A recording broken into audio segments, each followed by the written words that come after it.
जातनी हम परदेश में कमाए, सुना ये प्यारिया हो जाए के न परे बाजार से ले आए, तर तर करिया हो बोला काका हमको दी रोपनिया ये जा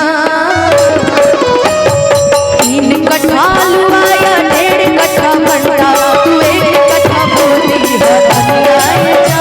हम पूछ पूछ खाए चटनिया ये जा 1.5 कट्ठा बोली धनिया ये जा हम पूछ पूछ खाए चटनिया ये जा जातनी हम परदेश में कमाए सुना ये प्यारिया हो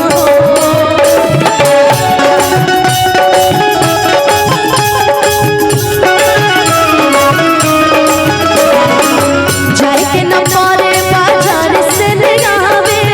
तर तर करिया हो बोला काका हमको दी रोपनिया ये जा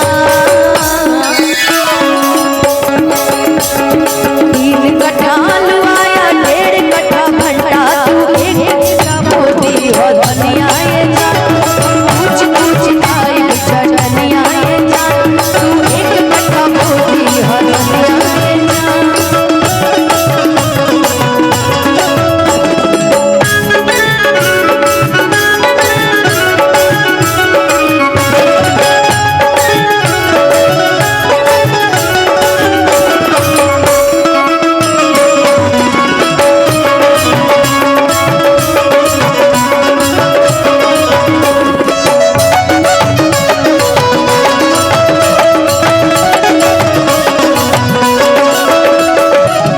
भुजिया बना के तू खाई है बहू की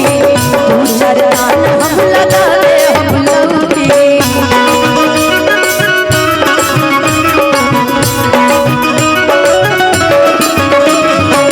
भुजिया बना के तू खाई है बहू की 2-4 दान हम लगा दे हम लहू की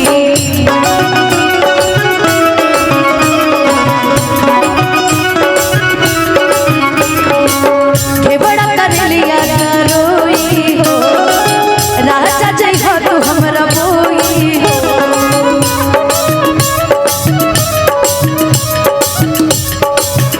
खाली टाइम से डाल दी हम बनिया ये जा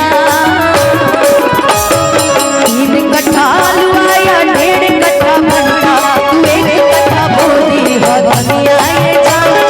कुछ कुछ खाई चटनिया ये जा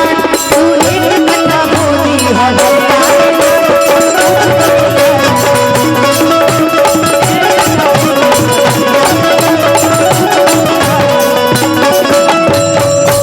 आपकी फरमाइश हमने पूरी की, थोड़ी थोड़ी वो भी सुना दूंगी, कोशिश करूंगी थोड़ा बहुत सुनाने की।